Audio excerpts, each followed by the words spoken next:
Okay, అర్థమైందా? So in the 19th aphorism,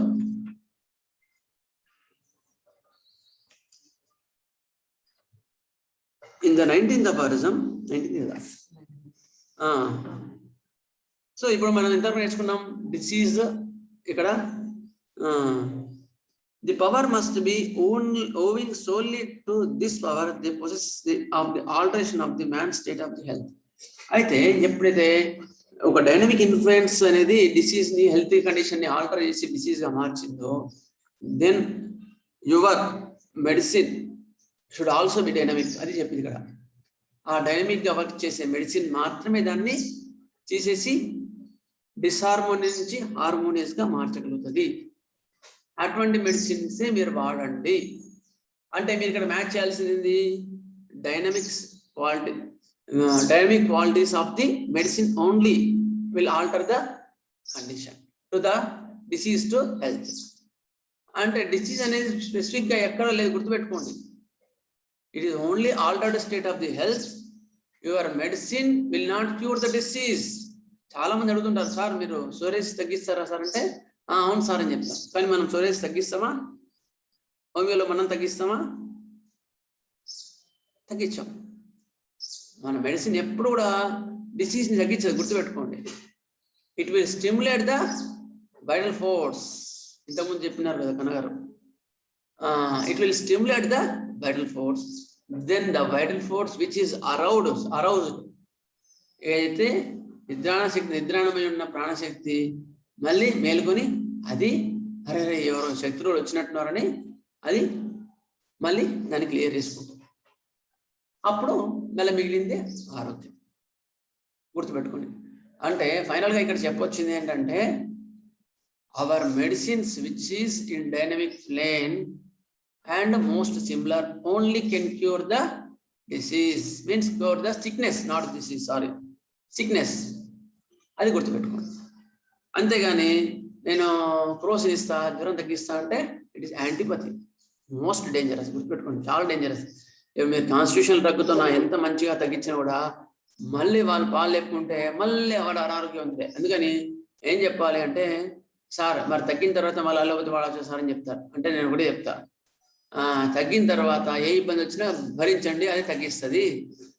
allopathy tablets మాత్రం వాడకండి, మళ్ళీ అనారోగ్యం ఏర్పడుతుంది, మళ్ళీ అప్పుడు మళ్ళీ ట్రీట్మెంట్ అవసరం ఉంటుంది. ఒకవేళ సార్ వీలు కాదంటే హాయి పడుకోండి, ఓ రోజు తలనొప్పి వస్తే పడుకో, జ్వరం వస్తే ఒక పూట రెస్ట్ తీసుకో, వాడు చెప్పింది విను. అప్పుడు ఆల్రెడీ మా హెల్త్ కండిషన్లో వాళ్ళని వదిలిపెట్టేసిన కనుక దాన్ని డిస్టర్బ్ చేసుకోకపోవడం వాడి డ్యూటీ.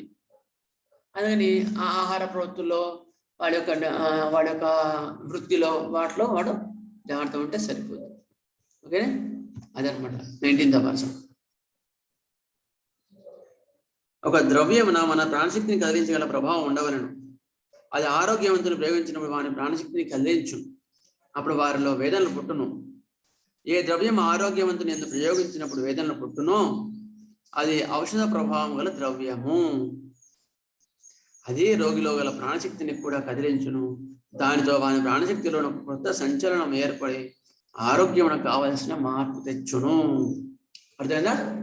ఓకే, ఇదంతా కూడా మనకు హోమియోపతి బెటర్ అండర్స్టాండింగ్ కోసమే ఇవన్నీ మనకు వస్తాయి, గుర్తుపెట్టుకోండి. ఎందుకంటే చాలా మంది బయట డాక్టర్స్ చదువుకోలేదా అంటే మెటమెటిక్గా బాగా చదువుకున్నారు, ఫిలాసఫీ చదువుకోలేదు, అందుకే సక్సెస్ రేట్స్ తక్కువ. ఎప్పుడైతే ఆర్గనాన్ని కానీ క్లియర్గా కరెక్ట్గా అర్థం చేసుకున్నారో వాళ్ళ థాట్ ప్రాసెస్ అనేది మారిపోతుంది. మారిపోయినప్పుడు కరెక్ట్ ఔషధం దొరుకుతుంది, కరెక్ట్గా నివారణ జరుగుతుంది. అందుకని చాలా గుర్తుపెట్టుకోండి. ఓకే, సరే, next will go for the hour next session, case taking. How the case taking. Okay, first aid అయిపోట్టుకున్నాం కదా మనం.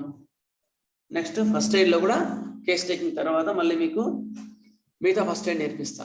ఏది కోల్డ్ కాఫ్స్ మిగతావన్నీ కూడా ఫస్ట్ ఎయిడ్ అన్నీ కూడా మీకు నేర్పిస్తాం. ఓకే, లాస్ట్ ఎంతవరకు చదువుకున్నాం మనం? ఏమైనా గుర్తుందా? గుర్తుంది సార్. ఎలక్ట్రిక్ షాక్ తగిలితే వెంటనే ఎకనైట్ 1M ఇస్తాము. బయలుపరచాలి అన్నారు. కేస్ టేకింగ్ లో ఇంతవరకు చదువుకున్నాం. చిన్నప్పటి నుండి ఆరోగ్యంపై తీవ్రంగా ప్రభావితం చేసిన విషయాలు ఏమైనా ఉన్నాయా? టైఫాయిడ్, మలేరియా, అక్కడ ఉన్నాం. పాయింట్ 6 అండి. ఒక నిమిషం, నేను ఒక్కొక్కరిని కొన్ని పాయింట్స్ అడుగుతా, ఎందుకంటే ఇది బేసిక్స్ అన్నమాట.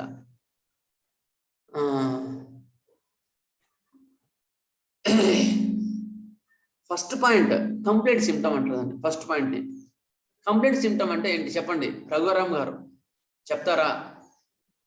రఘురామ్ గారు, ఏం భయపడాలని అవసరం లేదు సార్, అంతా మన వాళ్ళే, తప్పు చెప్పినా కూడా ఏం భయపడాలని అవసరం లేదు, చెప్పండి. అరుణజ్యోతి గారు, రఘురామ్ గారు, రాంబాబు గారు చెప్పండి, చెప్తారా ఎవరైనా? Complete symptom, first symptom case taking లో ఏంటి? కేస్ టేకింగ్ విన్నాం కదా మనం. ఆనంద్, కంచర్ల ఆనంద్. వాళ్ళకున్న బాధలన్నీ అడగడం ఫస్ట్, మీ బాధలు ఏంటి అని. కంప్లీట్ సిమ్టమ్ అంటే ఏంటి? ఫస్ట్ పాయింట్ కంప్లీట్ సిమ్టమ్ అంటారు.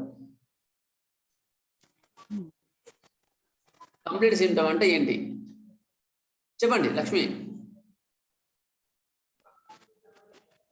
అంటే నేను అనుకుంటున్న వాళ్ళ బాధలన్నీ అడగడం, మీకున్న బాధలు. ఫస్ట్ పాయింట్ ఏంటి కంప్లీట్ సిమ్టమ్ అంటే? ఎవరైనా చెప్తారా? ఇంకెవరైనా?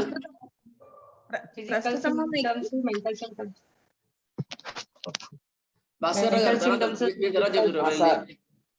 వేరే చెప్తున్నారు, చెప్పండి. అందరు నేర్చుకోవాలని నా ఉద్దేశం. ఓకే చెప్పండి. నిర్మల్ టీచర్, సరస్వతి గారు, సరస్వతి టీచర్ చెప్పండి. కంప్లీట్ సిమ్టమ్ ఏంది? ఫస్ట్ పాయింటే ప్రస్తుతం.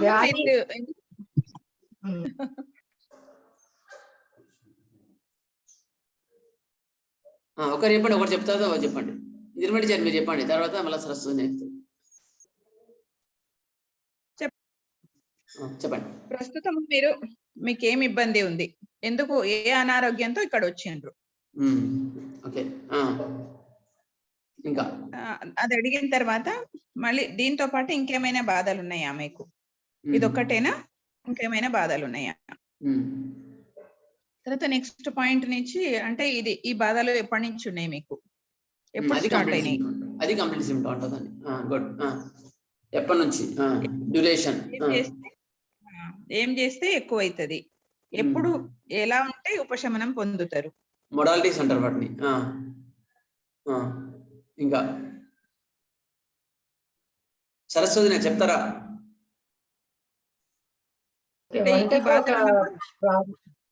ఒక ప్రాబ్లం గురించి ఫిజికల్ గా, మెంటల్ గా మనం అన్నిటిని తీసుకోవడమే కంప్లీట్ సిమ్టమ్స్ అన్నమాట. మోడాలిటీస్ మొత్తము శారీరకంగా, అది టోటాలిటీ ఆఫ్ సిమ్టమ్స్ అంటారు అనమాట. నువ్వు చెప్పేది టోటాలిటీ ఆఫ్ సిమ్టమ్స్ అంటారు. కంప్లీట్ సిమ్టమ్ అంటే ఏంటి అంటే ఫస్ట్ పాయింట్ మీకు చెప్పిన కదా, కేస్ టేకింగ్ చదివినారా? మళ్ళీ ఒకసారనా నేను చెప్పిన తర్వాత వ్యాధి ఎప్పుడు స్టార్ట్ అవుతుంది, ఎక్కడ స్టార్ట్ అవుతుంది, ఎన్ని రోజుల నుంచి ఉంది. ఇంకా ఇంకా భాస్కర్ గారు మ్యూట్ చేసుకోవాలి, మీరు మ్యూట్ చేసుకోండి. చెప్పు సార్. ఇంకా ఇంకా సరస్వతి చెప్పు.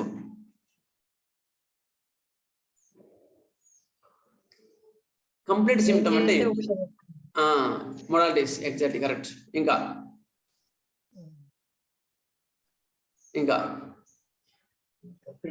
ఏ ప్రాంతంలో ఉంది, ఎలా ఉంది, అప్పుడు మనసు ఎలా ఉంటుంది అనేది మానసిక లక్షణాలు, సెన్సేషన్. ఎగ్జాక్ట్లీ.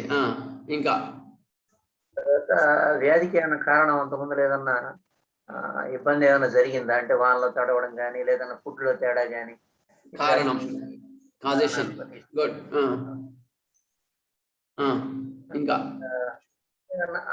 అప్పుడు వచ్చిన మొదటి సిమ్టమ్ తో పాటు ఇంకేదైనా లక్షణాలు అంటే కడుపులో బాగలేక తలనొప్పి కానీ ఇట్లా ఏమైనా ఉన్నాయా? ఇంకా ఇతర బాధలు కూడా గమనిస్తుంటాం. ఓకే, దానికి కన్కామిటెన్స్ అండి. సరే, థ్యాంక్ యూ. అంటే ఫస్ట్ పాయింట్ ఏంటి అంటే ఫస్ట్ మీరేం రాసుకుంటారు? వాళ్ళ ఇబ్బందులు, వాళ్ళు చెప్పిన తలనొప్పి, కాళ్ళ నొప్పి అని మొత్తం కంప్లీట్గా రాసుకుంటారు. రాసుకున్న తర్వాత ఒక పాయింట్ తీసుకొని దాన్ని కంప్లీట్ సిమ్టమ్ గా ఎలాబరేట్ చేస్తారు. అంటే ఎగ్జాంపుల్ ఏంటి? రాసుకోండి. ఇది మీరు అంటే ఈ పాయింట్ మాత్రం ఫస్ట్ పాయింట్ రాసుకోండి మీరు. అంటే మీ దానిలో ఉంటుంది, ప్రింట్అవుట్ మాత్రం ఉంటుంది, కానీ అది మీరు రాసుకోండి. ఫస్ట్ పాయింట్ కంప్లీట్ సిమ్టమ్ ఏంటి అంటే లొకేషన్,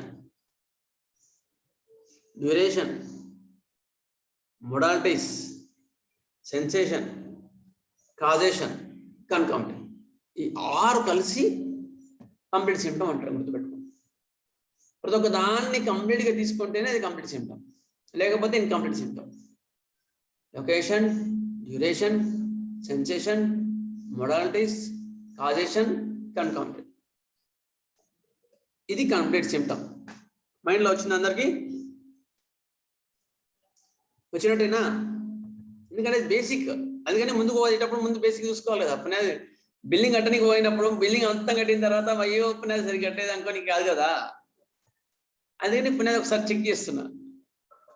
ఓకేనా? అందరికి అర్థమైనట్టేనా? Okay okay sir. ఓకే, అదనమాట. దాన్ని కంప్లీట్ సిమ్టమ్ అంటారు. ఏది? ఒక కడుపు నొప్పి, తలనొప్పి అన్ని రాసుకున్న తర్వాత వాటిని location, sensation, duration, modality, concomitant, causation, ఇవి మొత్తం తలనొప్పికి సంబంధించినవి రాసుకుంటాం. మళ్ళీ కాళ్ళనొప్పి ఉన్నారనుకో, మళ్ళీ కాళ్ళనొప్పికి సంబంధించినవన్నీ రాసుకుంటాం. మీరు క్లాస్ అయిన తర్వాత నోట్స్ తయారు చేసి పంపించండి. ఎంతమంది వెళితే అంతమంది పంపించండి. అప్పుడు మీకు మైండ్లో ఉంటుంది. గుర్తుపెట్టుకోండి. ఆల్రెడీ ఎందుకంటే మీకు అర్థం కాలేకపోతే, మీకు మైండ్లో రాకపోతే నేను ముందు పోవడం వేస్ట్ అనిపించి మళ్ళీ ముందు వెళ్తున్నా. దీనివల్ల ఏంటంటే మన టైం వేస్ట్ అయిపోతుంది కదా. అదే వాళ్ళు ఎత్తుకుంటూ కూర్చోవడం అవుతుంది. అందుకని నా యొక్క చిన్న విన్నపం ఏంటి అంటే, మీరు క్లాస్ అయిపోయిన తర్వాత ఈ 1 వీక్లో ఏ రోజు వెళ్తే ఆ రోజు నేను చెప్పిన నోట్స్ తయారు చేసి పంపించండి. ప్రింటెడ్ మ్యాటర్ అని కాకుండా నేను ఇందులో చెప్పిన పాయింట్స్. ఓకే, సరే. అది ఫస్ట్ డిసీజ్ అని రాసుకొని తర్వాత దాన్ని కంప్లీట్ సిమ్టంగా రాసుకుంటాం. Location, sensation, duration, modalities, concomitant, causation. ఇది అయిపోయిన తర్వాత నెక్స్ట్ ఫ్యామిలీ హిస్టరీ ఉన్నాయి. ఫ్యామిలీ హిస్టరీ ఇది చెప్పుకున్నాం పోయినసారి. నెక్స్ట్ మొడాలిటీస్ ఎట్లా ఉంటాయి? చలి భరించలేరా, ఉమ్మరాన్ని భరించలేరా, మెడవర కప్పుకుంటారా, ఏ కాలంలో మీకు బాధ లేకపోతే, ఇవన్నీ కూడా మొడాలిటీస్. ఇవన్నీ పోయినసారి చెప్పినా కనుక మళ్ళీ రిపీట్ చేయట్లేదు. ఒకవేళ మీకు మళ్ళీ క్లారిటీ కావాలంటే మళ్ళీ రికార్డింగ్ విని నోట్స్ ప్రిపేర్ చేయండి. నా మాట ఏనండి. నెక్స్ట్ ఆహారంలో ఇష్టం లేని పదార్థాలు, సరిపడని పదార్థాలు, అంటే పడని పదార్థాలు, ఇవన్నీ ఏమైనా ఉన్నాయా? అది వినండి. మసాలా వస్తువులు కానీ అంటే ఎటువంటి ఎక్కువ ఇష్టపడతారు, అది కూడా వాడి యొక్క మానసిక ప్రవృత్తిని తెలియజేస్తుంది. గుర్తుపెట్టుకోండి. అంటే స్వీట్ ఎక్కువ తింటా ఇష్టం ఉంటుంది అంటే స్వీట్ మనిషిని కాదు, కారం ఎక్కువ తింటా అంటే కారం మనిషిని కాదు, కానీ అది దాని యొక్క ప్రవృత్తిని తెలియజేస్తాయి. గుర్తుపెట్టుకోండి. నెక్స్ట్ ప్రయాణాల వల్ల నిద్ర ఎక్కువైనా తక్కువైనా ఏదైనా బాధలు వేస్తాయా? చిన్నప్పటి నుంచి ఆరోగ్యం ఎట్లా ఉంది, ఇది చాలా ముఖ్యం. సైకోసిస్ మ్యాజమ్స్ లో ఉండే డిసీజ్ లో తెలుసుకోవాలంటే చిన్నప్పటి నుంచి ఉండే హెల్త్ చాలా చాలా ముఖ్యం. ఇంతకుముందు పోయినసారి మనం డైలీ ఇంతవరకు చెప్పుకున్నాం. అయితే ఇక్కడ చిన్నది ఇంకోటి యాడ్ చేస్తుందంటే history of the diseases. History గుర్తుపెట్టుకోండి. చిన్నప్పటి నుంచి ఏ ఆరోగ్యాలు మిమ్మల్ని ఇబ్బంది పెడుతున్నాయని ఒక పాయింట్ రాసుకుంటూ నేను ఇక్కడ చిన్న ఎడిషన్ చేస్తున్నా. ఏది అంటే హిస్టరీ సిన్స్ చైల్డ్హుడ్. ఫస్ట్ ఏ సంవత్సరంలో పుట్టినాడు, ఎంతవరకు ఆరోగ్యం బాగుంది, అంతవరకు ఏమైనా హెల్త్ ఇష్యూస్ వచ్చినాయా, హెల్త్ ఇష్యూస్ ఎట్లా తగ్గింది, ఇవి చాలా చాలా ముఖ్యం. హిస్టరీ అయిన తర్వాత మేజర్ డిసీజ్ సెట్ కావాలంటే మాత్రం హిస్టరీ సరిగ్గా ఉంటేనే సెట్ అవుతుంది, లేకపోతే సెట్ కావు. గుర్తుపెట్టుకోండి. అయిన తర్వాత ఏ ఇయర్ నుంచి వచ్చింది, ఏ ఇయర్ అయిన తర్వాత ఏ డిసీజ్ వచ్చింది, దానికి ఏ వైద్యం చేసినారు, తర్వాత మళ్ళీ ఏ డిసీజ్ వచ్చింది, మళ్ళీ ఏ సంవత్సరంలో ఏ వయసులో మళ్ళీ ఏది వచ్చింది, ఇట్లా ఒక ఇయర్గా హిస్టరీ రాసుకోండి. ఒక ఆమెకు థైరాయిడ్, మెన్స్ట్రుయేటబుల్స్ ఇవన్నీ ఉన్నాయి, చాలా లావ్ అయిపోయింది అమ్మాయి. ఆమెకు 19 years అంతే, 19-20 years. ఆ కేసులో ఎన్ని పాయింట్స్ అయినా ఏం దొరకట్లేదు. అప్పుడు నేను ఈ విధంగా తీసుకున్నా. ఇది హిస్టరీ, చిన్నప్పటి నుంచి చైల్డ్హుడ్ హిస్టరీ. అమ్మ ఏంటి అంటే ఆమెకి చిన్నప్పటి నుంచి జలుబు దగ్గులు ఉండేవి. తర్వాత ఏం చేసినారు వాళ్ళు, కొంచెం పెద్ద అయిన తర్వాత 10 years లోపల టాన్సిల్స్ ఆపరేషన్ చేసినారు. టాన్సిల్స్ వాచి ఉన్నాయి, ఒక జలుబులు దగ్గులు వస్తున్నాయి, ఓకే సఫర్ అవుతుందని వాళ్ళ అలోపతి డాక్టర్స్ ఏం చేశారు, వాపు ఉంది అమ్మ అని చెప్పి వాళ్ళు ఆయన హెల్త్ డిపార్ట్మెంట్, అందుకని హై మేమే తోపు ఇంతైనా వేరే మందు లేదని చెప్పేసి ఆయన ఏం చేసినాడు, టాన్సిల్స్ ఆపరేషన్ చేసినాడు. ఆపరేషన్ చేయించినాడు. చేయించిన తర్వాత ఏమైంది, అంతవరకు ఒక 6 months బాగున్నాం. తర్వాత మెల్లగా నీరసం అవి స్టార్ట్ అయింది, ఊబకాయం స్టార్ట్ అయింది. అయిన తర్వాత మళ్ళీ దానికి మళ్ళీ వేరే మెడిసిన్స్ వాడినారు. మళ్ళీ తర్వాత హార్మోన్ ఇంబ్యాలెన్సెస్ వచ్చింది, మెన్సెస్ ఇర్రెగ్యులారిటీస్ వచ్చింది. అట్లా డిసీజ్ ఏమైంది, ఇక్కడ ఒక ప్లేన్ నుంచి ఒక ప్లేన్ కి అసెండ్ అయింది. అంటే నువ్వు సప్రెస్ చేసినది రాను పైప్ లైన్కి వెళ్ళిపోతుంది. డిసీజ్ ఏమి నువ్వు తగ్గించట్లేదు అనమాట. డిసీజ్ అనేది హయ్యర్ ప్లేన్కి వెళ్ళిపోతుంది. అట్లా నీవు రోగాన్ని పెంచుతా అవుతుంది. ఓకేనా, గుర్తుపెట్టుకోండి. అట్లా అటువంటివి రాసుకోవాలి. అప్పుడు మాకు ఏంటంటే వీడు ఆరోగ్యాన్ని ఎంత పాలు లేపుకున్నాడు, ఏ లెవెల్లో పాలు లేపుకున్నాడు, అది బాడీ ఎట్లా రియాక్ట్ అయింది, సైకోసిస్ మయాజమా, సిఫిలిస్ మయాజమా అనేది మనకు ఈ కేస్ హిస్టరీలో చిన్నప్పటి నుంచి హిస్టరీలో చాలా ముఖ్యం. ఎందుకంటే సిక్స్త్ పరిశ్రమలో కావాలంటే ఇది కూడా రాసుకోండి. కేస్ హిస్టరీ సిన్స్ చైల్డ్హుడ్ అనే పాయింట్ యాడ్ చేసుకోండి. మీరు రాసి పంపించిన నోట్స్లో అది యాడ్ చేసుకోండి 6th point. అట్లా చాలా కేసెస్లో మనకు మయాజం స్ట్రెస్ అవుతుంది. వాళ్ళు ఎట్లా ఆరోగ్యాన్ని, ఒరిజినల్ ఆరోగ్యం ఏంది, వాళ్ళు పాలు లేపుకున్న ఆరోగ్యం ఏంది, ఇవన్నీ కూడా తెలుస్తాయి. ఆ పరిణామంలో ఇంకోటి చెప్తాను మీకు. ఫస్ట్ చిన్నపిల్లలకి పుట్టంగానే ఆరోగ్యం బాగానే ఉంటారు. అయిన తర్వాత ఏమవుతుంది, వీళ్ళప్పుడు నాప్కిన్స్ అవన్నీ వేస్తారు కదా, నాపీ ప్యాడ్స్ అవన్నీ వేసిన తర్వాత చిన్న ర్యాషెస్ వస్తాయి. ఎందుకు, అవి ఆర్టిఫిషియల్గా ఉన్నాయి, నాకు పడట్లేదు, డెలికేట్గా ఉంది స్కిన్ అని దానికి సంబంధించిన ర్యాషెస్ వస్తాయి. దాన్ని అట్లా తీసేసి వదిలేస్తే వాళ్ళు హాయిగానే ఉంటారు. కానీ అట్లా చేయరు మన వాళ్ళు. ఎంబడే నాపీ ర్యాష్ అనే ఆయింట్మెంట్ ఉంటుంది, అది రాస్తారు. రాసిన తర్వాత స్కిన్ స్మూత్ అయిపోతుంది.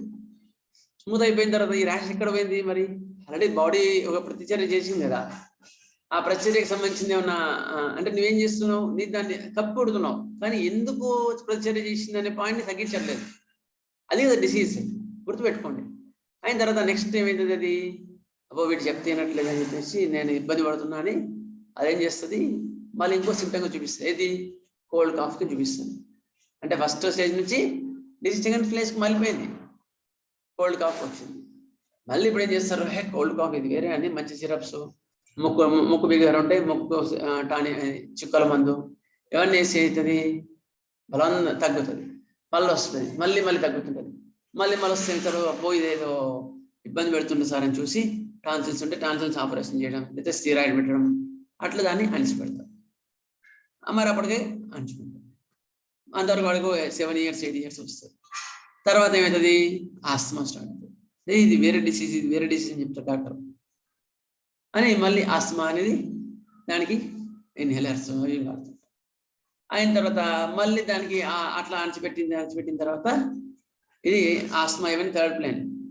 4th planeలో ఏమవుతుంది, వేరే డిసీజెస్ ఏమైనా థైరాయిడ్, షుగరు రాను కొన్ని పీరియడ్ తర్వాత ఆ యొక్క ఎక్సైటింగ్ ఫ్యాక్టర్ మీద, మెయింటెనెన్స్ ఫ్యాక్టర్ మీద ఇన్ఫ్లుయెన్స్ అయ్యి వీడి యొక్క మయాజం మీద ఇన్ఫ్లుయెన్స్ అయ్యి తర్వాత డిసీజ్ పుడుతుంది. అంతవరకు మేల్కొని వాడు జాగ్రత్తగా పడుకున్నాడా ఏం ఆరోగ్యం ప్రాబ్లం కాదు. అంటే ఇక్కడ ఏమైంది, చేతులారా మనకు లైఫ్ స్టైల్ మీద రాంగ్ ట్రీట్మెంట్ ఇవ్వడం వల్ల వాడిని అనారోగ్యవంతంగా మారుస్తూ ఇంకొక బలమైన రోగాన్ని లోపల వ్యాప్తి చెందిస్తున్నాము. గుర్తుపెట్టుకోండి, అది మనకి హిస్టరీ చాలా ముఖ్యం. ఇక్కడ ఎందుకు చెప్పుకుంటున్న పాయింట్ అంటే ఆ హిస్టరీ అంత ముఖ్యం. అది 6th point. Next 7th point. చర్మ వ్యాధులు ఏవైనా ఉండేవా, ఇంతకుముందు చెప్పుకున్నాం కదా పాయింట్. చర్మ వ్యాధి ఇంతకుముందే ఉంటే దానికి మందులు వాడినరా. సుఖ వ్యాధులు అంటే సెక్సువల్ ట్రాన్స్మిటెడ్ డిసీజెస్, గానోరియా, సిఫిలిస్ కానీ ఏమైనా ఉండి అంతకుముందు దానికి ఏమైనా మందులు వాడినరా. ఇది చాలా ముఖ్యం ఈ పాయింట్. ఎందుకంటే ఇది సీక్రెటివ్, చెప్పరు, చాలా మంది చెప్పరు. డాక్టర్ మీద ఎంత విశ్వాసం ఉంటేనో కానీ ఇటువంటి పాయింట్స్ రిలీజ్ చేస్తారు, గుర్తుపెట్టుకోండి. మనం అడిగేటప్పుడు వాళ్ళకి విశ్వాసాన్ని కల్పించాలి. అమ్మా ఇవి ఇబ్బందులు ఇట్లా ఉంటాయి, మీరు క్లియర్గా చెప్తే అప్పుడు మీకు కరెక్ట్ మందు వస్తుంది అని చెప్పాలి. అప్పుడు అటువంటి విశ్వాసం ఎప్పుడైతే డాక్టర్ మీద కలిగిందో అప్పుడు మెల్లమెల్లగా అన్ని విషయాలు చెప్తారు. ఇట్లా జరిగిందండి, ఇట్లా బయటికి వెళ్ళాం, అక్కడ మంటలాగా ఏర్పడింది, మంటలాగా ఏర్పడి చిన్న జండేంద్రియాల దగ్గర చిన్న కురుపు వచ్చిందండి. కురుపు వస్తే మళ్ళీ ఏ డాక్టర్ పోవాలనో తెలియక మా పక్కన తెలిసిన ఆర్ఎంపీ డాక్టర్ ఉన్నాడు, ఆయన దాన్ని పోతే పెన్సిల్ ఇంజెక్షన్ ఇచ్చిండు. ఇచ్చిన తర్వాత మొత్తం మాడిపోయిందండి, కంప్లీట్ తగ్గిపోయిందండి అని అప్పుడు చెప్తారు. అంటే ఇక్కడ ఏమైపోయింది, డిసీజ్ అనేది హయ్యర్ ప్లేన్కి వెళ్ళిపోయింది, సప్రెస్ జరిగిపోయింది. అప్పటి నుంచి మళ్ళీ రానే లేదు సార్ అంటాడు. సరే అని గుర్తుపెట్టుకోవాలి. అయిన తర్వాత మరి ఆస్మా ఎప్పుడు వచ్చింది అంటే 95లోనేమో అది వచ్చింది సార్, 96, 97 తర్వాత ఇది వచ్చింది సార్, అది వేరే సార్ అంటాడు పేషెంట్. అయితే మన మైండ్లో మాత్రం గుర్తుపెట్టుకోవాలా, డిసీజ్ అనేది ఎక్కడికి వెళ్ళిపోయింది, ఏ ప్లేన్కి వెళ్ళిపోయింది అది ఆలోచించుకోవాలి. అట్లా మ్యాజమ్స్ అనేది ఏర్పడుతుంది. అవి గనోరియా, సిక్స్ఫిలిస్ అంటారు, సెక్సువల్ ట్రాన్స్మిటెడ్ డిసీజ్, సుఖ వ్యాధులు. అవి ఏమన్నా ఉన్నాయా, ఎట్లా ఉన్నాయనేది మొత్తం క్లియర్గా రాసుకోవాలి. లేకపోతే లాభం లేదు. ఎందుకు ఉన్నాయా లేకుండా బిల్డింగ్ కట్టినట్టు ఉంటుంది అవి చెప్పకపోతే వాళ్ళు. ఎందుకంటే చాలా కేసెస్లో మీరు క్లియర్గా వాళ్ళకి అష్యూర్ చేస్తే, మీరు సీక్రెట్గా ఉంచుతారు, ఈ విషయాలు ఎవరికి చెప్పరు అని వాళ్ళకి చెప్పగలిగితే మాత్రం చెప్తారండి వాళ్ళు. ఎందుకంటే they came for the cure, ఎందుకని చెప్తారు. నెక్స్ట్ ఇటువంటి విషయాలు అడగాలనుకున్నప్పుడు ఇంకో చిన్న పని చేయాలి. భర్త ఉంటే భార్య, భార్య ఉంటే భర్త అని ఇంట్లో దగ్గర వాళ్ళు కానీ ఎవరిని దగ్గర పక్కన వెళ్ళిపోమని చెప్పాలి. అప్పుడు ఇటువంటి అడిగితే చెప్తారు. అందరం ముందు అడిగితే చెప్పరు కదా, ఎవరు చెప్పరు. అటువంటి కామన్ పాయింట్స్ అంటే మళ్ళీ ఒకసారి చెప్తున్నా, అంతే గుర్తుపెట్టుకోండి. ఓకే, నెక్స్ట్ ఇది 7th పాయింట్. స్కిన్ డిసీజెస్ కానీ ఏనస్కో వ్యాధులు కానీ దానికి ఏమైనా మందులు వాడిందా, దాన్ని అణిచిపెట్టినరా, అణిచిపెట్టిన తర్వాత ఆరోగ్యంలో ఏ మార్పు వచ్చినా గుర్తుపెట్టుకోండి. నెక్స్ట్ హాబీస్, అలవాట్లు. ఏవి, బీడీ, చుట్టా, గుట్కా, జర్దా మొదలైనవి అలవాట్లు ఏమైనా ఉన్నాయా? ఇప్పుడు కొత్తగా లేటెస్ట్ ఏవి, డ్రగ్స్ ఏమైనా అలవాటు ఉన్నాయా? డ్రగ్స్ ఉంటాయి కదా, మత్తు పానీయాలు, ఇవి కొకైన్ అటువంటివి. ఎందుకంటే విరివిగా వస్తున్నాయి, ప్రపంచానికి డంప్ చేస్తున్నారు.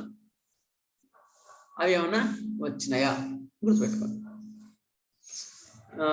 అటువంటివి ఏమన్నా తీసుకున్నారా చిన్నప్పటి నుంచి అని? ఎందుకు అవి డిసీజ్ని పుట్టించినాయి అనమాట. నెక్స్ట్ లలిత కళలు ఏమైనా ఇంట్రెస్ట్ ఉన్నాయా, అలవాటు ఉన్నాయా? ఎందుకు లలిత కళలు ఎందుకు అడుగుతాం? వాళ్ళు అందులో రాణించిననుకో వాళ్ళ స్వభావం ఎటువంటిది, సుకుమారంగా ఉందా, అటువంటి పాయింట్స్ అడుగుతాం మనం. అయిన తర్వాత శుభ్రత విషయంలో ఎట్లా ఉంటారు, శుభ్రత, వస్తువుల అమరిక ఎట్లా ఉంటది, శుభ్రత వస్తువుల అమరిక ఎట్లా ఉంటది గుర్తుపెట్టుకోండి. అంటే కొందరు వాళ్ళు ఎంత నీరసంగా ఉన్నా సరే నీట్గా వస్తారు వస్తువులు. మళ్ళీ ఎక్కడ ఎందుకు వచ్చిందంటే అది హాబీగా వచ్చిందా, బై నేచర్ వచ్చిందా గుర్తుపెట్టుకోవాలి. అది కూడా చూసుకోవాలి. అంటే ఇది ఇంట్లో 10 మంది నీట్గా ఉంచుతారు, వీటికి మాత్రం ఇష్టం లేదు, వీటి సల్ఫర్ కాడు, కానీ ఆ 9 మంది యొక్క డామినేషన్ వల్ల వీడు నీట్గా ఉంచాల్సి వస్తుంది తప్పక. అంటే అది బై నేచర్ అయితే ఎక్కడికి పోదు, అందుకని హ్యాపీలో ఇది కూడా అందుకని యాడ్ చేయడం జరిగింది. యాక్చువల్గా మన తర్వాత నేచర్లో అనేది మళ్ళీ తర్వాత నేర్చుకుంటాం. బుక్ రీడింగ్ ఏమైనా ఇష్టం ఉందా, ఇటువంటివి. ఇవి ఎందుకు నేర్చుకుంటామంటే, ఎందుకు అడుగుతామంటే మెయింటైనింగ్ కాజ్ అంటారు వీటిని. Causative factor and maintaining cause. ఎందుకు, వాడికి క్యాన్సర్ వచ్చింది, ఎందుకు, వాడు గుట్కా తిన్నాడు. కామన్ ఎగ్జాంపుల్ తీసుకున్నాం. గుట్కా కొన్ని సంవత్సరాల నుంచి తీసుకోవడం వల్ల వాడికి క్యాన్సర్ వచ్చింది. అప్పుడు వాడు ఆ పాయింట్ చెప్పలేదనుకో, మనం మందు ఏమి ఇస్తాం, ఇయ్యలేము. లేకపోతే వాడు ఇప్పుడు టీబీ వచ్చింది, టీబీ వచ్చింది, లంగ్స్ షుగర్ వచ్చింది, వాడు అప్పుడు అంతకుముందు బాగా స్మోకింగ్ చేసేవాడిని చెప్పకపోతే మనం ఏం మంది ఇస్తాం, ఇవ్వలేము. అటువంటివి చెప్పాలి. అయిన తర్వాత మెయింటైనింగ్ కాజ్ అంటారు. బట్ అంటే ఏంటి? వ్యాధిని పుట్టించేవి మరియు వ్యాధిని ప్రభావితం చూపించేవి, అవి ఖచ్చితంగా వాడి నుంచి తీసేయాల. ఇప్పుడు నువ్వు మంచి మంది ఇచ్చినావు, కానీ వాటిలో బయటకు వచ్చి సిగరెట్ తాగుతూనే ఉన్నావు అనుకో, ఏం తగ్గుతుంది? ఇప్పుడు లంగ్స్ కి న్యూమోనియాను, ఎంపైస్మానో, ఆస్తమానో వచ్చినాడు, నువ్వు వైద్యం చేస్తున్నావు, వాడు సిగరెట్ తాగి దానికి పాలు లేపుకుంటున్నాడు. నువ్వు ఎన్ని మందులు ఇచ్చినా అవుతుంది కదా, బూడిదలో వచ్చిన పన్నీరే కదా. అటువంటి పాయింట్స్ మాత్రం మీరు ఖచ్చితంగా గుర్తుపెట్టుకోవాలి.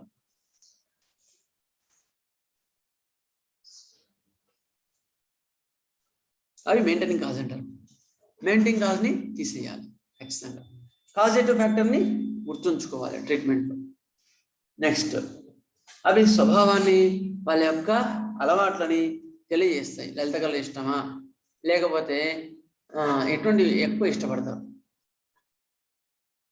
నెక్స్ట్ పాయింట్, 9th పాయింట్, వృత్తి, ఆక్యుపేషన్. ఎటువంటి ఆక్యుపేషన్?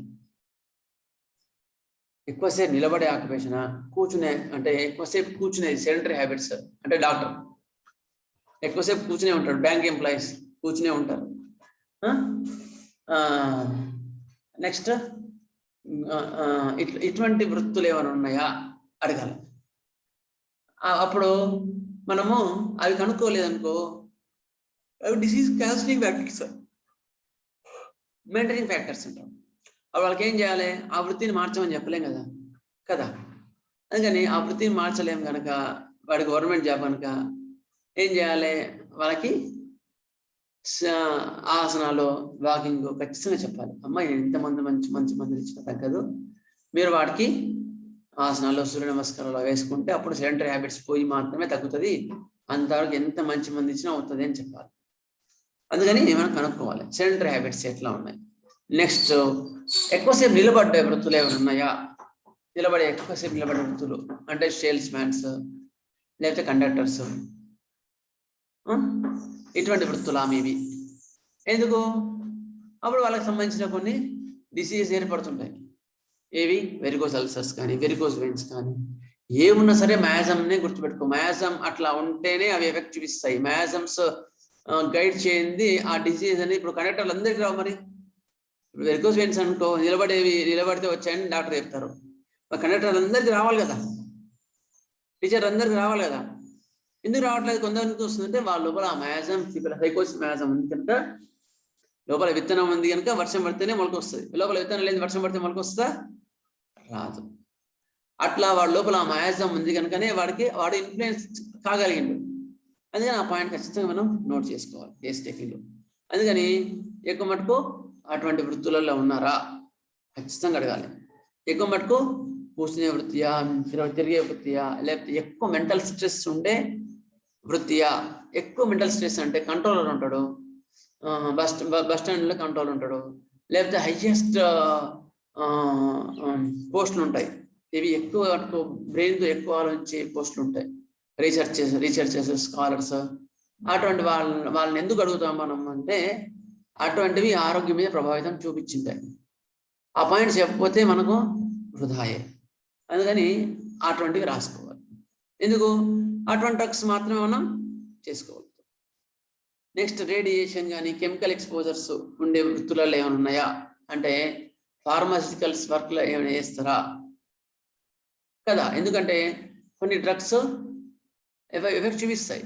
ఫార్మసీలో వర్క్ చేసినప్పుడు కొన్ని సంవత్సరాల నుంచి మేడం క్యూరీ గారు ఉన్నారు కదా, విన్నారు కదా, మేడం క్యూరీ గారు ల్యాబ్లో వర్క్ చేసింది ఆమె. ఇది రేడియో ధార్మిక పదార్థాల మీద చేసిన తర్వాత ఆమెకి రాను ఆ యొక్క రేడియో ధార్మిక వస్తువుల వల్లనే ఆమె ఇన్ఫ్లుయెన్స్ అయ్యి దాంతోనే చనిపోయింది.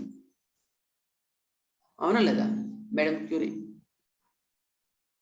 అటువంటి పాయింట్స్ మాత్రం మీరు ఎందుకు రాసుకుంటారు అంటే, మెయింటైనింగ్ కాజ్ అటువంటివి ఉంటే చెప్పాలి. దానికి సంబంధించిన రక్షణ ఉంటే తీసుకోమని చెప్పాలి. అందుకని ఆక్యుపేషన్, కెమికల్ ఫ్యాక్టరీలో వర్క్ చేస్తుందా లేదా, నైట్ డ్యూటీస్ ఉన్నాయా? ఇప్పుడు తలనొప్పి మరి మంది ఇస్తారు, మీరు తలనొప్పి కొంచెం తగ్గింది సార్ కానీ తగ్గట్లేదు సార్ అంటాడు. ఎందుకు? నైట్ డ్యూటీ చేస్తున్నాడు, నిద్ర పోవట్లేదు సరిగా. అది కనుక్కోవాలి. అప్పుడు దానికి సంబంధించిన మందులు ఇస్తే అప్పుడు వాడి తలనొప్పి పరిపూర్ణంగా తగ్గుతుంది. అప్పుడు చేస్తున్నప్పుడు మాట మెయింటైనింగ్ కాజ్ మాత్రం ఖచ్చితంగా తీసేయమని అడ్వైస్ చేయాలి, గుర్తుపెట్టుకోండి. మ్యాక్సిమం మెయింటైనింగ్ కాజ్ నైట్ అంతా లేచి ఉండే తలనొప్పికి మంది బాగా ఇస్తున్నాం, ఎంత ఇచ్చినా తగ్గట్లేదు, ఇంకొంచెం పెద్ద మంది ఇచ్చినాం, ఇంకో పొటెన్సీ పెంచినాం. అయిన తర్వాత నైట్ డ్యూటీస్ ఉండే వృత్తులు మానుకొని వేరే వృత్తి ఎంచుకోమని చెప్పాలి, ఖచ్చితంగా వాళ్ళకి అడ్వైస్ చేయాలి, లేకపోతే తగ్గదని చెప్పాలి. రాత్రి కూడా సరే నిద్రపోకుండా చదవడము, లేకపోతే ఇంట్లో వాళ్ళకేంది అనారోగ్యం ఉంది వాళ్ళ భర్తకి, ఈమె పాపం రాత్రంతా ఉదయం లేపుతుంటాడు, రాత్రి కూడా నీళ్ళని పాలని లేకపోతే ఆకలి అవుతుందని లేకపోతే మధ్య మధ్యలో లేపుతూనే ఉంటాడు. సో పాపం ఆమెకు అందులో అట్లా సర్వ్ చేయడంలో ఆమెకి రాత్రి నిద్ర లేదు, పగలు రెస్ట్ లేదు. అట్లా ఒక 6 నెలల్లో ఇన్ని రోజులకి ఏమవుతుంది, ఆమెకి క్రమక్రమంగా తలనొప్పి, కడుపులో పీసుకోవడం, వాంతికి వచ్చినట్టు ఉండడం, లేకపోతే పై చక్కెర వచ్చినట్టు, కదిలితే చక్కెర వచ్చినట్టు, మెల్ల కదలకుండా ఉంటే బాగుంటుంది. ఇటువంటి లక్షణాలు వస్తాయి, అవును లేదా? ఇవి మనం రాసుకోలేదు అనుకో, నైట్ డ్యూటీ సంబంధించినవి లేకపోతే ఇటువంటి వృత్తులు ఇటువంటి సమస్యలు ఉన్నాయని రాసుకోలేదు అనుకో, దానికి మందు ఇవ్వలేము. ఇంతకుముందు చెప్పిన లక్షణాలకు ఏం మంది ఇస్తాం? ఎవరికైనా చెప్తారా? పర్లేదు, ఎవరైనా చెప్పండి. రాత్రి నిద్రపోవడం వల్ల వచ్చిన బాధలకి ఏమి ఇస్తాం?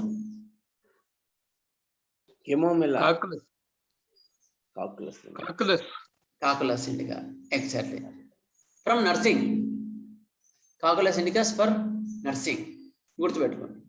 ఇప్పుడు ఆ ఇన్ఫ్లుయెన్స్ అనేది వెళ్ళిపోతుంది. కాకులస్ ఇండికాస్ 200 డోస్ ఇచ్చిననుకో, ఆ లక్షణాలన్నీ వెళ్ళిపోయి హాయిగా ఉంటారు.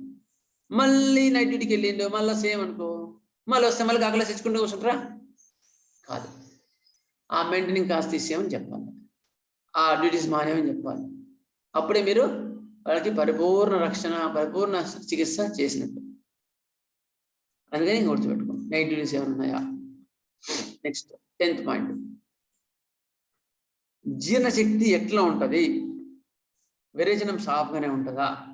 ఇది చాలా చాలా ముఖ్యం. ఎందుకు? ఇవి మోషన్ ఫ్రీ లేదనుకో,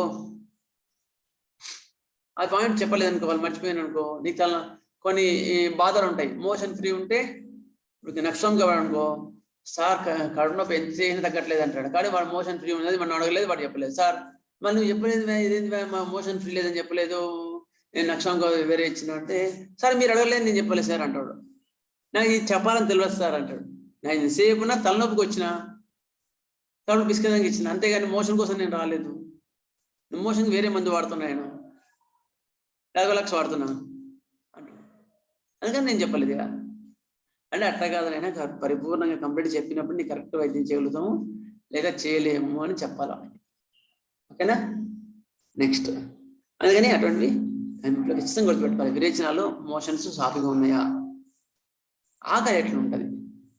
ఆకలి కొందరికి రమణ సంఘం అంటారు, అంటే ఇంత అన్నం తింటారు, ఇంత ఆహార పదార్థాలు తింటారు, రవణ సంకరం అంటే చాలా ఎక్కువ పదార్థాలు తింటారు. Next canine hunger. Canine hunger అంటే ఆకలమ్మ, ఆకలి ఆకలి ఆకలి అని వస్తాడు, ఒక ముద్ద తింటాడు, ఇంకా నాకు వద్దు సరిపోయింది అంటాడు. మళ్ళీ ఒక 1/2 అవర్ 1 అవర్కి అమ్మ ఇంట్లో ఏమైనా స్వీట్స్ ఉన్నాయా అని వస్తాడు, మళ్ళీ 2 స్వీట్ తింటాడు, అంతే, మళ్ళీ వెళ్ళిపోతాడు. మళ్ళీ ఒక 20 నిమిషాలకి అమ్మ మళ్ళీ ఆకలి బాగా అవుతుందమ్మా అంటాడు, మళ్ళీ ఏమైనా పండ్లు ఉన్నాయా అంటాడు. అంటే ఏమైంది? వాడు కడుపు నిండా తినట్లేదు. కెనైన్ అంటే కుక్క కొంచెం కొంచెం కొంచెం కొంచెం కొంచెం కొంచెం తింటుంటాడు అనమాట, దాన్ని కెనైన్ హంగర్ అంటారు. అటువంటి మీరు గుర్తుపెట్టుకోవాలి, అటువంటి డ్రగ్స్ ఉంటాయి. అట్లా ఒకటి. నెక్స్ట్ కెనైన్ హంగర్ ఒకటి,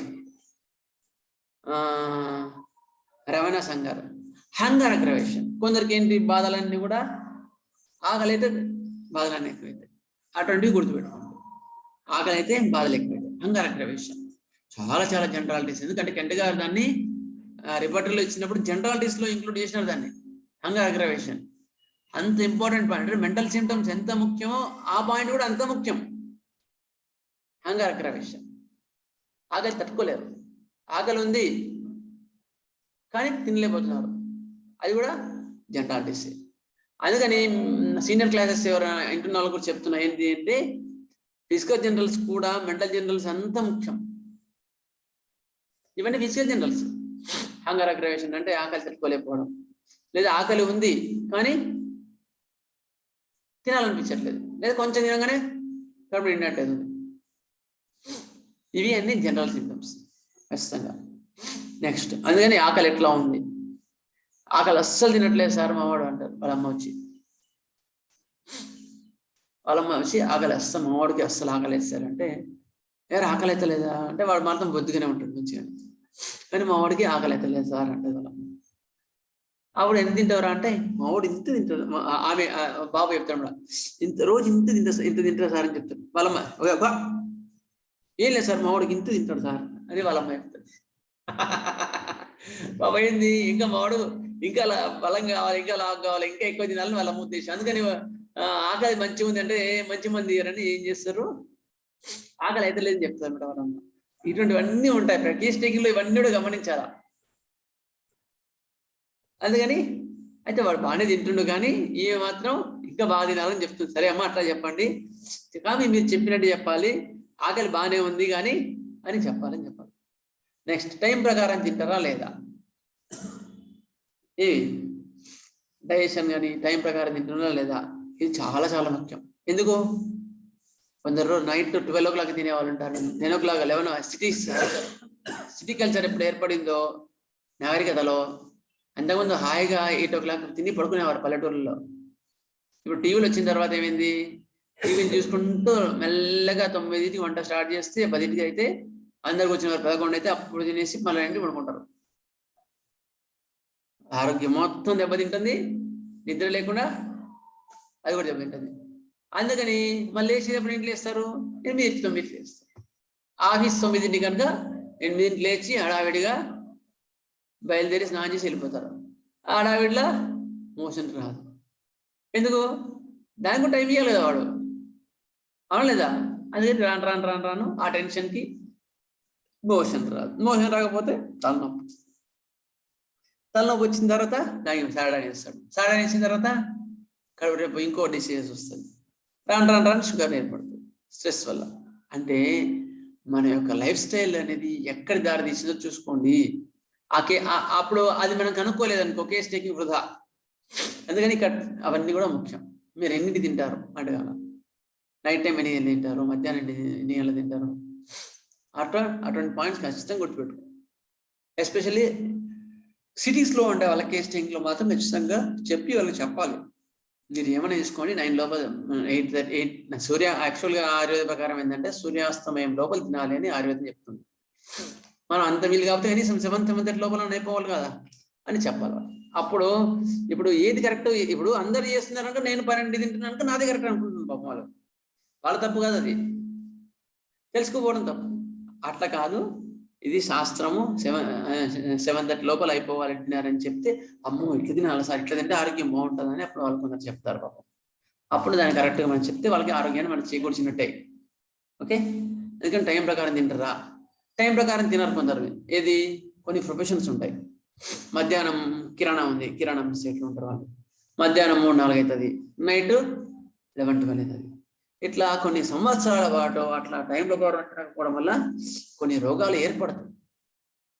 చిరాకు, కోపం అవన్నీ వస్తాయి. రాను నిద్ర లేక సరిగా లేకపోవడం వాళ్ళకి నష్టంగా ఇస్తే ఆ యొక్క టైం తినలేకపోవడం వల్ల వచ్చిన రోగాల్ని అది నివారిస్తుంది. గుర్తుపెట్టుకోండి. అంటే ఇది ఆర్టిఫిషియల్ డిసీజ్ అనమాట, అంటే మనం తెచ్చుకునేది. అటువంటి కూడా ఖచ్చితంగా దాహం ఎట్లా ఉంటుంది ఇది చాలా చాలా ముఖ్యం. ఎక్యూట్స్లో, ఫీవర్స్లో డీల్ చేస్తున్నప్పుడు ఈ పాయింట్ లేకుండా మనం ఏ డ్రగ్ కూడా ఇవ్వలేం.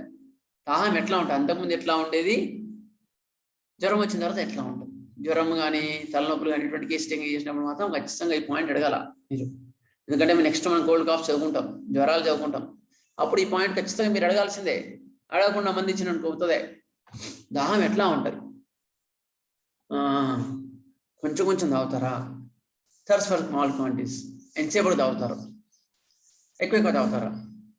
సార్ మా వాడు ఎప్పుడైనా సరే ఎక్కువనే తాగుతాడు, జ్వరం వచ్చిన తర్వాత ఎక్కువనే తాగుతాడు అంటే దాహం పెరిగిందని తీసుకోవద్దు. మీరు గుర్తుపెట్టుకోండి, దాహం పెరిగినట్లు కాదు, దాహం అంతకుముందు ఎట్లుంది ఇప్పుడు అట్లే ఉంది.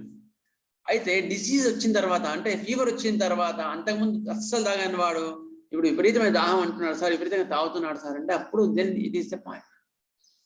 అది ఖచ్చితంగా మనం కన్సిడర్ చేయాల్సిన పాయింట్. అర్థమైందా?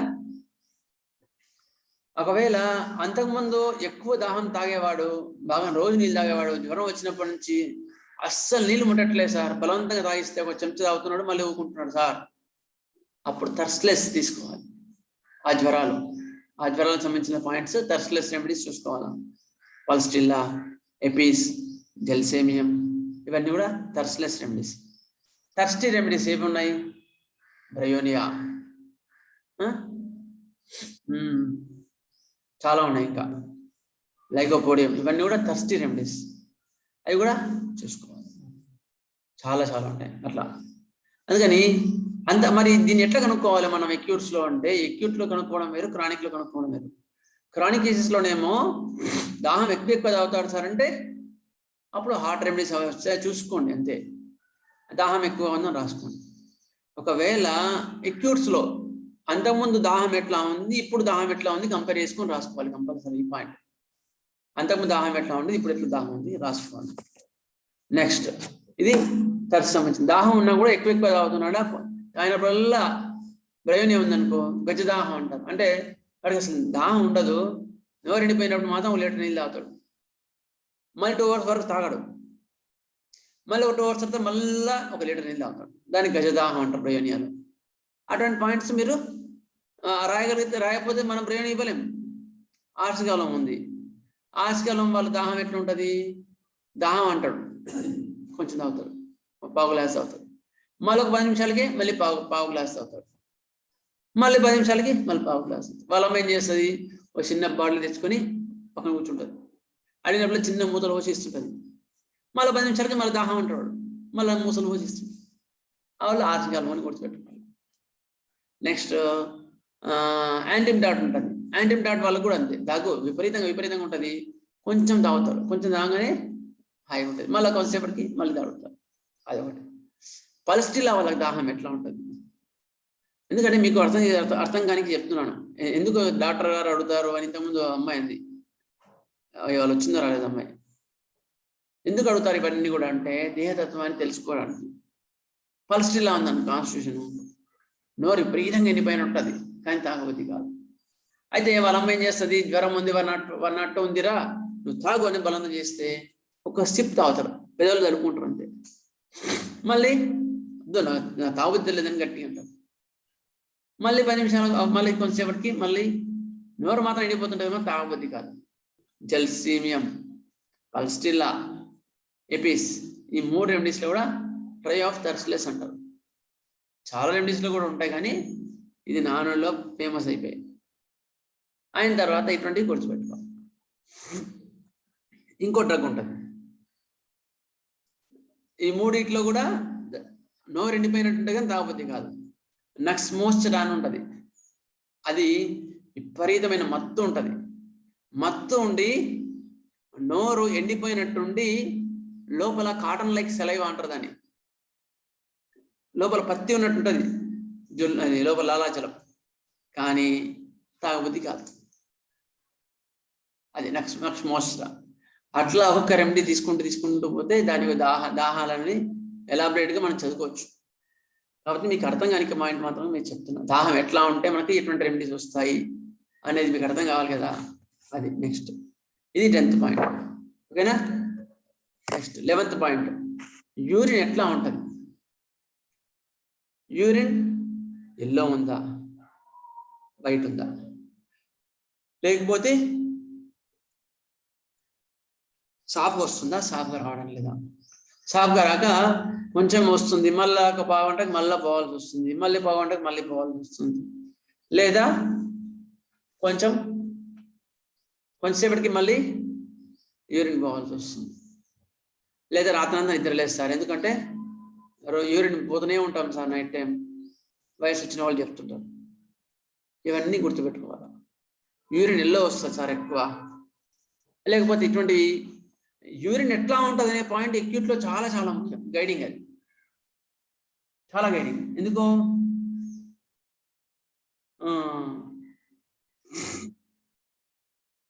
ఎందుకు ముఖ్యం అంటే అవి కొన్ని స్పెసిఫిక్ డ్రగ్స్ తెలియజేస్తాయి. ఎగ్జాంపుల్ మీకు ఎగ్జాంపుల్ చెప్తున్నాను. జెల్సేమియంలో హెడేక్ ఉంటుందంట, వాడు సివియర్ బస్టింగ్ హెడేక్ ఉంటుంది. యూరిన్ వేయించిననుకో హెడేక్ మొత్తం ఒక ఇంటెన్సిటీ 20-30% చాలా తగ్గుతుంది. ఇప్పుడు ఆ పాయింట్ మనం చెప్పలేదనుకో జెల్సేమియం ఇవ్వలేము, అంటే కేస్ టేకింగ్ ప్రాపర్గా లేదు అని గుర్తుపెట్టుకోండి. అందుకని ఆ పాయింట్ రాసుకోవాలి మీరు. మూత్రం ఎట్లా ఉంటుంది, మూత్రం పోస్తే ఎక్కువ ఉంటుందా, మూత్రం పోస్తే ఎక్కువ ఉంటుందా, దానివల్ల ఇబ్బందులు ఏమైనా ఉన్నాయా అని గుర్తుపెట్టు. యూరిన్ యొక్క కలర్ ఏంటి, యూరిన్ యొక్క స్మెల్ ఏంటి, స్మెల్ ఎక్కువ ఉంటుందా. యాసిడిటికం వాళ్ళకి యూరిన్ స్మెల్ కంపు వాసన ఉంటుంది. ఎంత కంపు అంటే horse like urine, horse smelling urine అంటాడు. గుర్రం యొక్క యూరిన్ ఎంత కంపు వాసన ఉంటుందో అంత కంపు వాసన ఉంటుంది. ఎవరు పోలేరు. బెంజాయిక్ యాసిడ్, యాసిడిటికం చాలా రెమెడీస్ ఉన్నాయి. మీకు అర్థం కానిక మాత్రం కొన్ని పాయింట్స్ చెప్తున్నా, ప్రామినెంట్గా ఉండేవి. అటువంటి యూరిన్ గుర్తుపెట్టుకోవాలి. నెక్స్ట్ స్మెల్ ఎట్లా ఉంది, కలర్ ఎట్లా ఉంది, రెడ్ ఉందా, ఎల్లో ఉందా, వైట్ ఉంటుందా, యూరిన్ మంట ఏమైనా ఉందా. కిడ్నీ స్టోన్స్ కేసెస్లో ఇవి చాలా ముఖ్యమైన పాయింట్లు. మంట ఉంటుంది. ఒక ఆయన వచ్చాడు, సార్ మంట ఉంటుంది సార్, యూరిన్ పోస్తుంటే విపరీతం మంట ఉంది, స్కాన్ చేస్తే కిడ్నీ స్టోన్స్ అని చెప్పినారు, తగ్గియండి సార్ వచ్చినాడు. అప్పుడు మరి ఆ సిమ్టమ్ ఎట్లా ఎలాబరేట్ చేయాలి, అయా మంట అంటే ఎట్లా ఉంటుంది. ఒక ఆయన ఏమో యూరిన్ ఎప్పుడు మంట ఉంటుంది సార్ అని చెప్తాడు, అంతే. అట్లా కాదు సార్, మంట ఎప్పుడు ఉంటుంది, పోస్తుంటే ఉంటుందా, పోసిన తర్వాత ఉంటుందా, పోయక ముందు ఉంటుందా, పోస్తుంటే లాస్ట్ డ్రాప్స్ మంట ఉంటుందా అని అడిగిన. అప్పుడు క్లియర్గా చెప్తారు. ఇది కూడా పర్సనల్గానే అడగాలి, పబ్లిక్లో అడగలేము. కొందరు చెప్తారు, కొందరు. అందుకని ఒక కిడ్నీ స్టోన్స్ ఆయన ఏం చెప్పినాడు నాకు అప్పుడు, సార్ యూరిన్ పోస్తుంటే లాస్ట్ డ్రాప్స్ విపరీతమైన మంట ఉంటుంది సార్, మళ్ళీ తర్వాత ఉండదు, తర్వాత కొంచెమే ఉంటుంది. యూరిన్ పోస్తుంటే మాత్రం మంట ఉండదు, పోస్తుంటే లాస్ట్ కంక్లూజన్లో మంట ఉంటుంది. అప్పుడేమి ఇచ్చినాం, సర్సప్రిల్ 200 ఇస్తే కిడ్నీ స్టోన్స్ మొత్తం మాయమైపోయినాయి, కరిగిపోయినాయి. అట్లా గుర్తుపెట్టుకోండి డ్రగ్స్. ఆ పాయింట్ చెప్పకపోతే వేస్ట్. ఇంకో ఆయన చెప్పినాడు, యూరిన్ పోస్తుంటే మంట అంత ఉండదు సార్. ఇవన్నీ నువ్వు మళ్ళీ పిన్ పాయింట్గా అడుగునే చెప్తారు, లేకపోతే చెప్పరు, లేకపోతే మూత్రం మంట అని చెప్తారు, అంతే ఒకటే పాయింట్ వాళ్ళు చెప్పేది. అప్పుడు వాళ్ళని అడగాల, యూరిన్ మంట ఎప్పుడు ఉంటుంది అని అడగాల, అప్పుడు వాళ్ళు డీటెయిల్గా చెప్తారు. ఒక ఆయనకి ఏంది, యూరిన్ పోస్తుంటే మంట అనిపించదు, ఉత్తప్పుడు మాత్రం మంట విపరీతంగా ఉంటుంది. యూరిన్ వస్తుంటే మంట ఉండదు, వేరే టైంలో మంట ఉంటుంది. అప్పుడు వాళ్ళకి బ్రయోని ఇస్తే కంప్లీట్ తగ్గింది. బ్రయోనియాలో ఏ symptom, burning while not urinating. అట్లా అప్పుడు మనకు ఒక డిసీజ్ అని కాదు, హోమియోపతిలో we treat as a whole. అప్పుడు ఏ డిసీజ్ అయినా సరే మనం ఈ లక్షణాల కేస్టింగ్ ఎంత క్లియర్ తీసుకోగలిగితే అప్పుడు ఏ డిసీజ్ అయినా తగ్గించగలుగుతాం. డిసీజ్ చూసి భయపడాలని అవసరం లేదు. అందుకని కిడ్నీ స్టోన్ తగ్గుతాయా అంటే తగ్గుతాయి, కిడ్నీ స్టోన్స్ కూడా పోతాయి. ఇప్పుడు నువ్వు యాజ్ ఎ మ్యాన్ హోల్గా కేస్టింగ్ కరెక్ట్గా తీసుకున్నప్పుడు మాత్రం అప్పుడు కరెక్ట్ మెడిసిన్ ఇచ్చినప్పుడు పోతాయి. అంతేగాని కిడ్నీ స్టోన్స్కి వచ్చినాడు కానీ కిడ్నీ స్టోన్స్కి సంబంధించిన రెమెడీస్ ఇచ్చినాం అనుకో, అటువంటి ప్రాక్టీస్ ఇచ్చేవాళ్ళు ఉంటారు. ఉదయం సర్సప్రిల్లా, మధ్యాహ్నం బెరిబెరీ సెక్వెల్ఫిలియా, రాత్రి లైకోపోడియం రోజు చేస్తూనే ఉంటారు అన్నమాట. అంటే you are treating the disease కదా.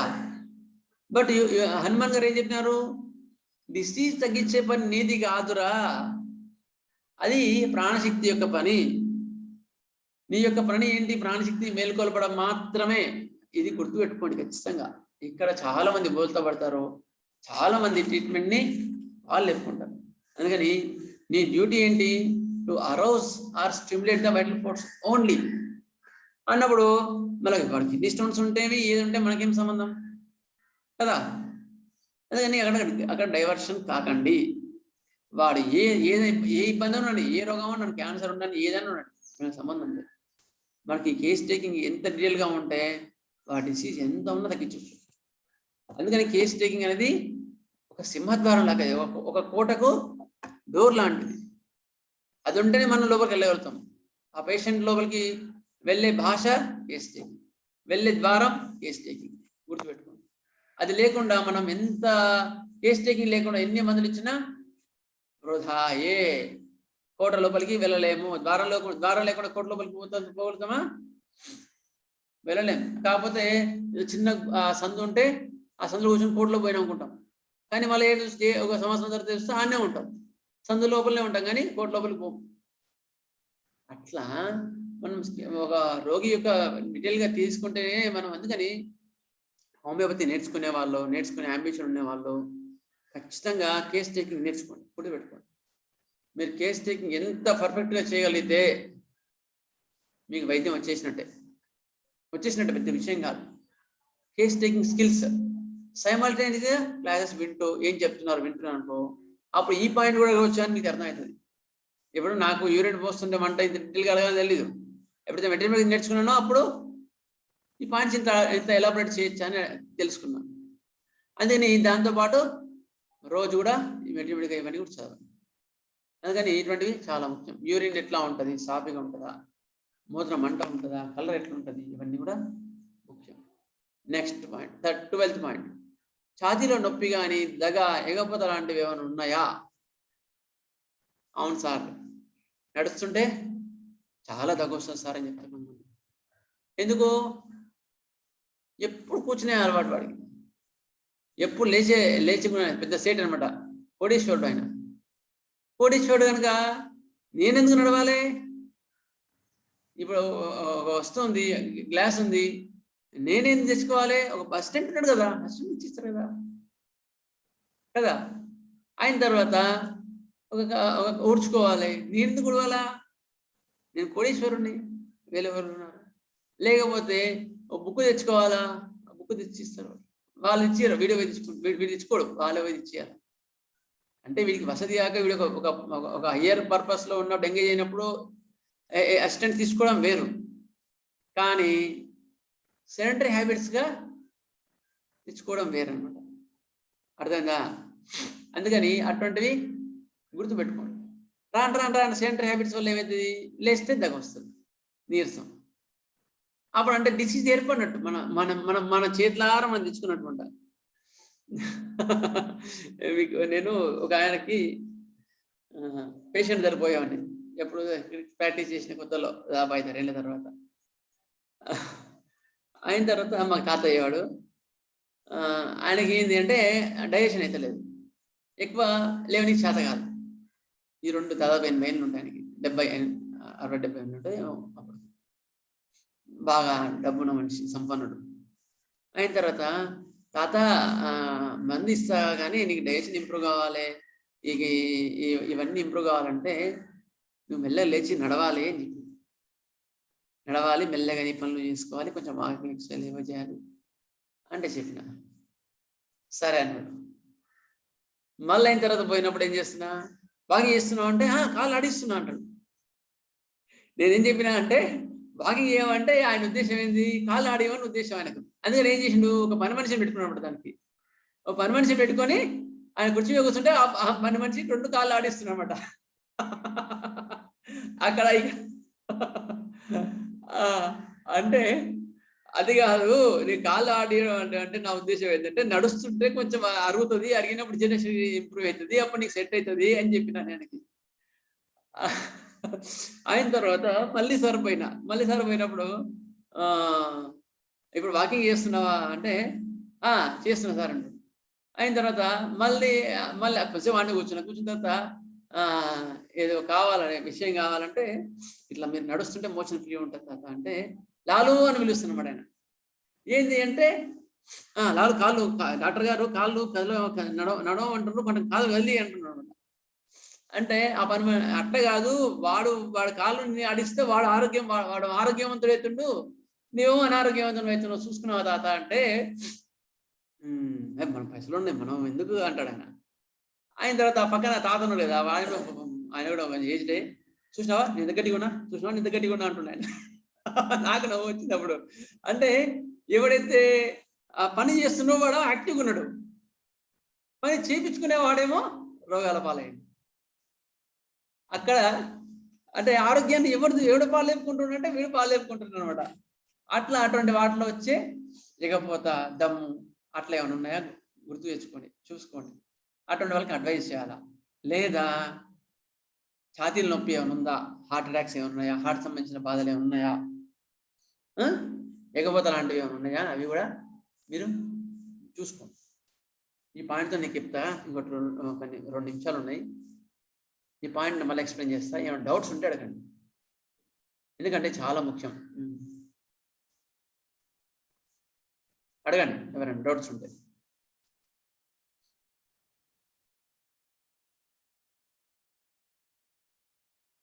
గిరిగారు ఏమన్నా అంటే లేట్గా స్లోగా వెళ్తున్నాను ఏమన్నా?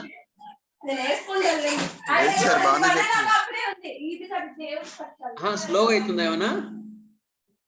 లేదు సార్, బాగానే ఉంది. ఓకే సరే, అంటే ఎట్లా వెళ్తాను ఇట్లానే వెళ్ళాలి. సరే, అదే నాకు ఒకసారి డౌట్ వచ్చింది, మళ్ళీ క్లారిఫై చేసుకుంటున్నాను. నేను స్లోగా చెప్తున్నానేమో, ఇంతవరకు 2 క్లాసులు అయినాయి, 12 పాయింట్లు అయిపోయినాయి ఏంటని చూస్తున్నాను. ఓకే లేదు సార్, ఇలానే ఉండాలి. ఎందుకంటే డీటెయిల్ గా కేస్ టేకింగ్ అనేది అది కోటకి అది కోటగుమన్ లాంటిది అనమాట. అది లేకపోతే మనం ఎంట్రీ కాలేం. ఇది లేకనే చాలా మంది డాక్టర్స్ ఫెయిల్ అయ్యేది, కేస్ టేకింగ్ స్కిల్స్ లేకనే. అట్లా అనమాట. ఇంకెవరన్నా డౌట్స్ అడిగితే చెప్తాను. ఇంకో నిమిషం ఉంది. కేస్ టేకింగ్ బాగా ఇంప్రూవ్ అవ్వాలంటే మనం రిపర్టరీలో పాయింట్స్ అన్ని కనుక ఒకసారి రాసుకుంటా కనుక చదివితే అప్పుడు బాగా ఇంప్రూవ్ అవుతుందని నా అభిప్రాయం సార్. ఎట్లా సార్, ఎట్లా మీరు అనేది? రిపర్టరీ తీసుకొని, రిపర్టరీలో ఇప్పుడు ఉదాహరణకు మైండ్ ఉంది అనుకోండి, ఆ లక్షణాలన్నీ అయితే ఇక్కడ స్టార్టింగ్ పర్సన్, ఇక్కడ స్టార్టర్స్ లో వాళ్ళు మిస్ అవుతారు, మిస్ అవుతారు అనమాట. అట్లా కాకుండా ఎక్స్పీరియన్స్ వచ్చిన తర్వాత మెటీరియల్ గా బాగా చదువుతుంటే వాళ్ళకి ఆ పాయింట్లు అడగాలని వాళ్ళకి తెలుస్తుంది. అందుకే మనం బేసిక్ గా ఇచ్చినప్పుడు వాళ్ళు కన్ఫ్యూజ్ అయిపోయి వాళ్ళు గివ్ అప్ చేస్తారు. మిమ్మల్ని ఏమని కాదు, తర్వాత ఫర్దర్ గా డెవలప్మెంట్ చేస్తారు. ఖచ్చితంగా మీరు అన్న పాయింట్ వాల్యుబులే. రాను మనము ఇవన్నీ కూడా ఎలా క్రియేట్ చేస్తుంది, మన material knowledge, repertory knowledge, castor improve చేస్తుంది ఖచ్చితంగా. అందుకని అది ముఖ్యమైనది. Good, thank you. నెక్స్ట్ ఇంకెవరైనా? మాస్టర్ గారు రిపర్టరీ వాడొద్దన్నారు సార్, అంటే ఒక 5-6 ఇయర్స్ వాడొద్దన్నారు సార్. ఎందుకు అంటే మనము డిసీజ్ ని చూడడానికి అలవాటు అవుతాం, మనిషి చూడడానికి అలవాటు పోతుంది. అందుకని రిపర్టరీ ఫస్ట్ స్టార్టింగ్ లో 5-6 ఇయర్స్ ప్రాక్టీస్ స్టార్ట్ చేసిన కొత్తలో అసలు వద్దన్నారు, ఈ కేర్ వద్దన్నారు. ఎందుకంటే మనం డిసీజ్ చూడడం అలవాటు అయిపోతుంది, సిక్నెస్ చూడడం రాదు. వాళ్ళకి డయేరియా అంటే టక్కన డయేరియా వెళ్తాం రిపర్టరీలో, అట్లా కాదు. డయేరియా ఉన్న మనిషికి ఎందుకు వచ్చింది అవన్నీ కూడా ముఖ్యం. అందుకని ఈ కేర్ అట్లా చెప్పినారు. ఓకేనా? సరే, 8 o'clock అవుతుంది, ఆపేద్దాం. నెక్స్ట్ క్లాస్లో మళ్ళీ మంగళవారం వెళ్దాం. ఇంకేమైనా డౌట్లు ఉంటే నాకు గ్రూప్లో పెట్టండి. స్వస్తి ప్రజాభ్యः పరిపాలయంతాం న్యాయేన మార్గేణ మహీం మహిషా గో బ్రాహ్మణేభ్యः శుభమస్తు నిత్యం. లోకాః సమస్తాః సుఖినో భవంతు. లోకాః సమస్తాః సుఖినో భవంతు. లోకాః సమస్తాః సుఖినో భవంతు. ఓం శాంతి శాంతి. స్వస్తి. రేపు గురువారం ఉండే క్లాసు రేపటికి ప్రిపోన్ చేయడం జరిగింది. ఎవరైనా సీనియర్స్ ఇందులో ఉంటే గుర్తు తీసుకోండి.